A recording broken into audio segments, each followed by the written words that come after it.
That's on me again. I'm going to write that down. Little notes to get better. Never correct Dan. Lindsay at Close Call Sports. Here's an Ask the UFL, 1 out and a runner on first. And the 1-1. Line to third, back to first, and it gets away from Donovan. If he keeps on running, he's going to get second base on interference by the first baseman, Donovan, and now the umpires are going to get together. Dan Bellino was all over it. If Caratini just keeps going and continues the play, he's going to get second base no matter what. Thinking about Alan Craig and Will Middlebrooks in the World Series of 2013. Remember that when he got to score on that play. We did an analysis of that one. I'd love to revisit it because it's a really, really similar play. Not sure Caratini will take second base. I don't know what more Donovan's going to be able to do there. What a coincidence. This is the exact same argument that was used by Boston in the 2013 World Series on this call, what the Jim Joyce made at third base. Middlebrooks slides on the ground, trips up the runner. It doesn't have to be intentional. We talked about this. Well, we didn't do a video back then, but we wrote about it. It does not have to be intentional. The mere fact is that as soon as the fielder fails to field the ball or catch a throw and it goes past them, they can no longer be in the way of the runner. The base path belongs to the runner at any other time other than a batted ball. We've talked about right of way many times. This is an example of it. The exception is that when a fielder is fielding and does field a ball or a throw, they're allowed to obviously block the runner's path.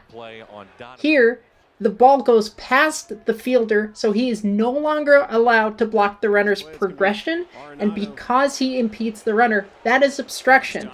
That is obstruction specifically, type 2 or type B, because a play is not actively being made on the runner. You have to dissect it.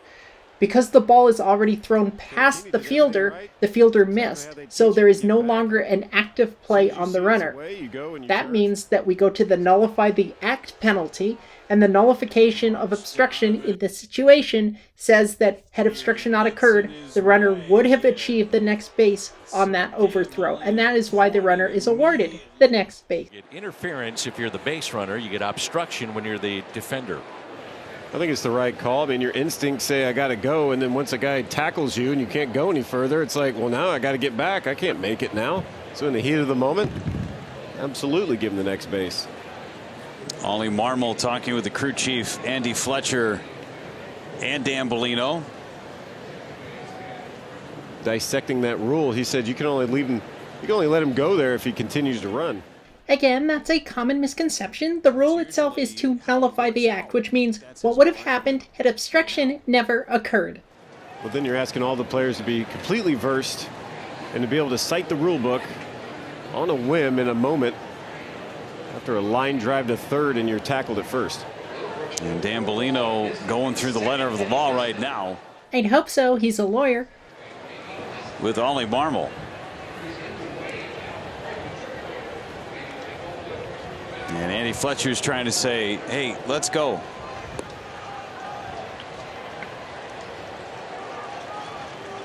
So finally, the Cardinals manager leaves the field. Again, let's take another look at it. Here's the line drive, and Arenado fires to first, and then Donovan gets in the way and almost trips Caratini. Kind of looked like he stuck that leg out almost intentionally. But anyway, regardless of that, see that right leg, there's a little kick right there. Caratini goes down, gets second base. To review, the fielder is obliged after missing the ball to get out of the runner's way. If they are unable to, even if it's unintentional, it is obstruction if the fielder impedes the runner's progress. This is obstruction type B. The umpires nullify the act by placing the runner at second base, ruling that the runner would have achieved that base on the overthrow if not for the defense's obstruction. Remember, the defense did something wrong, not the offense. Thanks for sending this one in. It's a great question. Visit us online at closecallsports.com, Twitter and Facebook at closecallsports, and we'll see you on the site.